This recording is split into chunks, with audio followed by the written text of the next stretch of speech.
Okay, this is the Policies, I don't even know how to pronounce it, the dance on your 9293 in your lesson book 1 accelerated. There are a couple things they say to do the tricky parts first, just so you're ready for them when you do get to them. First one is a third finger crossover. It measures 4 to 5. So let's go ahead and take a look at measures 4 to 5 now. Left hand is the G, B, D. So you have your right hand at the E. 5, 2, A is the thumb. Cross your third finger to the G. And that leads you right to that first finger on E. Okay. The sight reading coach, because you did it, this will become a lot easier. The main things I want to point out are the places that you need to hold either the treble clef or the bass clef for the duration of the whole measure, or leading into the tie. So if you look at measure 1 to 2, you do have that tie, so that's beat 3, 4, and you're still continuing on that beat 1 while you're picking up those whole note chords in your left hand. You do have some dotted half notes, like in measure 3. And I did write the counting in. I would do it for all of it, especially in measure 3, because you have the 1, and you can hold that 2, 3. Your left hand comes back in with that chord at beat 4. So I would write that counting in. You might want to do the top, the bottom, so it looks like this. 1 and 2, 3, 4, 1.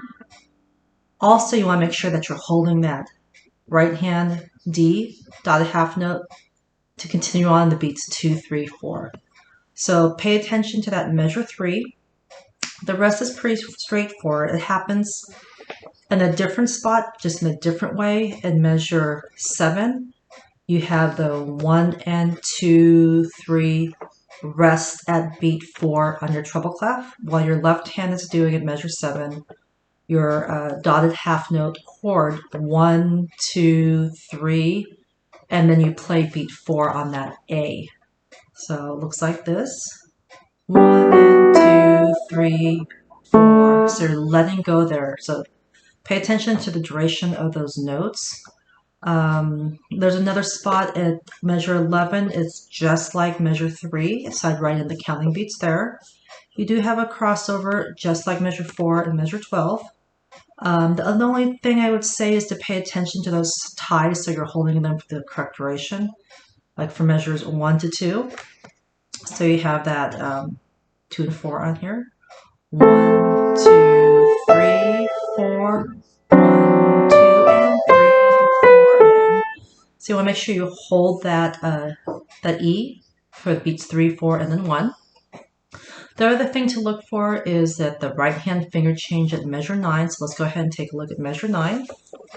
Okay, so you have a change from your 4 on A to a 1, just so you can reach that E at the 5. So let's take a look at measure 8 leading into it.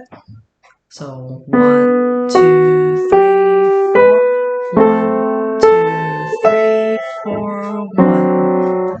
So just working on those separately will get you ready, so when you do work on the whole piece, they won't be surprises.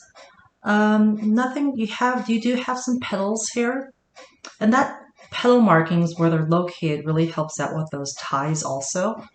Add those in when you feel comfortable. At the end, you do have a hold in for 3 on that G. 1, 2, 3. Beat 4 is that 1, so it's going to go.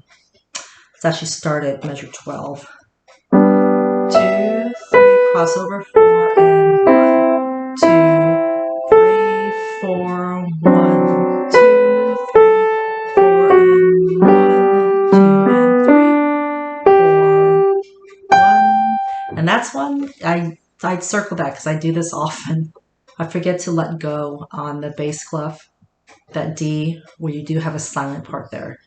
So let's take a look at that measure 15. So you have 1, 2, and 3, 4, 1. So your left hand does have that silent while you're playing that G. And it looks like that you probably have a finger change here. So let's take a look. So you have here. So on that G, you do end up on your third finger. I put a 3 there, and then you want to switch to your thumb. to reach that high G. Okay, so let's go ahead and take a look at the whole piece. I'll make another video for that. This is just the instructional and things to take note of. Okay.